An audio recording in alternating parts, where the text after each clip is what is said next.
Hey guys, it's Vay here, and today I'm going to be showing you how I make my very own DIY twist out or braid out cream using these ingredients right here.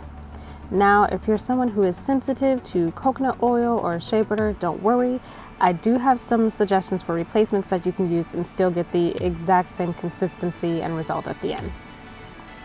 For those of you who are sensitive to coconut oil, you want to replace it with a thick oil like Shea nut oil or Jamaican black castor oil, but my favorite substitute is avocado butter.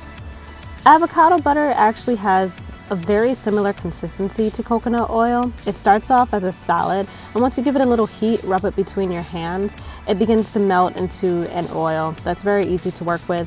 It will give you that whipped consistency at the end. It will make your product nice and creamy. It's a well-kept secret. I don't see it much on YouTube, but it is my favorite substitute for coconut oil. And this is the brand I use. I will include a link in the description box. We're gonna start out with shea butter. As you can see, this is a soft butter. If you want to replace this, it can easily be swapped out with mango butter, which is also a soft butter. I don't use measurements, but for those of you who do, this is going to be about 1 cup of solid chopped shea butter.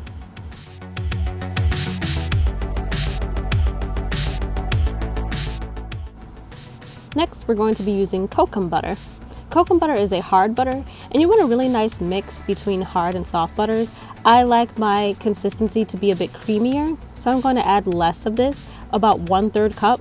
It is kind of difficult to chop. I'm going to attempt to slice through it and then just decide to give up and go start using the points of my knife.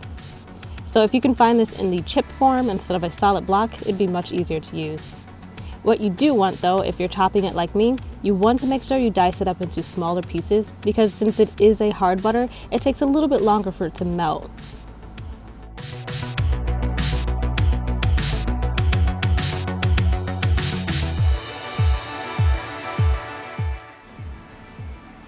Next, we're going to be using our avocado butter, and you can add about 3 tablespoons of avocado butter.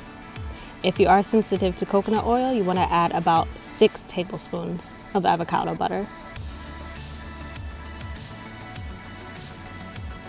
For those of you who will be using coconut oil, you want to add about the same amount, so 3 tablespoons of avocado oil and 3 tablespoons of coconut oil.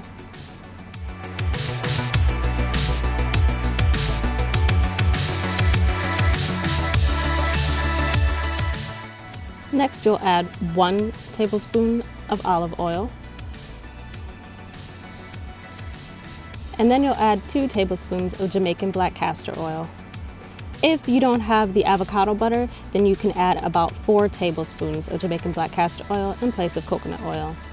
Shea nut oil is also a good replacement. I'm going to be using 2 to 3 tablespoons of it, but you can add a little extra if you don't have a replacement for the coconut oil. It's very thick and it's very creamy and it's super easy to use. I'm going to be adding vitamin E, and this is actually a blend of vitamin E, jojoba oil, and rosehip oil. I'll add 3 teaspoons of this, or 3 squirts. Next, you take the entire mixture and put it over heat and let it melt down over about 10 minutes. Make sure you stir every now and then so that nothing sticks and nothing overheats. You don't want to boil the oil. You just want everything to melt down and blend together. And once that's done, you're going to remove it from heat and place it in the fridge or freezer if you're in a hurry for about 30 to 45 minutes, just until it's room temperature. Once it's cooled down, you have a solid block of butter, and I'm going to use a hand mixer to blend everything together.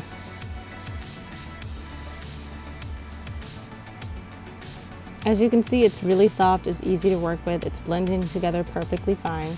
If you like a thicker consistency, you can stop mixing after about 2, maybe 3 minutes. This is what you're gonna get after 2 to 3 minutes of blending, and this is where you can stop. If you don't want to go any more than this, it will get thinner than this if you continue mixing.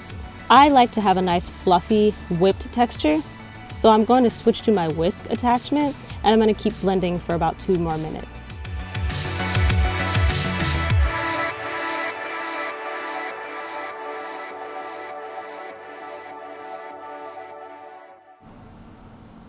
Once you're done, this is the consistency that you get. It's very, very fluffy. It's got that nice whipped texture, and that's what you get from adding the coconut oil or the avocado butter. Now you're gonna grab a container to store it in. And you can keep this in room temperature, or you can store it in the fridge. Please note, if you store it in the fridge, it will harden, so you'll have to leave it out for about an hour or two to return to room temperature and make it much easier to work with. But in the end, this is your result, a nice DIY twist out or braid out cream. It does work well when it's paired with gels. It does work well when it's paired with a leave-in conditioner. It's nice and thick and creamy, and it's easy to use, and it's my favorite product. If you want to know how it works, hit the subscribe button and keep an eye out for my next video. Until next time, God bless.